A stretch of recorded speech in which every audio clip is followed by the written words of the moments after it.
England దేశపు మహారాణి అయిన ఎలిజబెత్ తననెంతగానో దీవించిన దేవుణ్ణి నిర్లక్ష్యపెట్టింది. ఆమె మరణ పడకపై ఉన్నప్పుడు పేరు పొందిన వైద్యులందరూ ఆమె ప్రాణాన్ని రక్షించడానికి ఎంతగానో ప్రయత్నించారు. కానీ ఫలితం దక్కలేదు.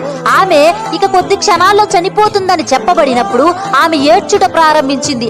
ఒక్క క్షణానికి కొన్ని మిలియన్ల వెండి, బంగారు నాణెములు ఇస్తాను, నా ఆయుష్ని పెంచండి అని ఏడ్చింది.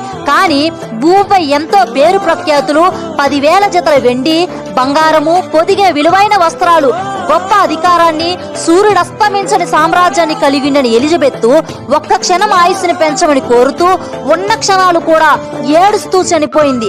ఆమె ఎంత ఏడ్చినా మరణించక తప్పలేదు. ప్రియ సహోదరుడా, ఒక మనుష్యుడు లోకమంతయు సంపాదించుకుని తన ప్రాణమును పోగొట్టుకుంటే అతనికి ఏమి ప్రయోజనము? ఒక మనుష్యుడు తన ప్రాణమునకు ప్రతిగా ఏమి ఇయ్యగలడు?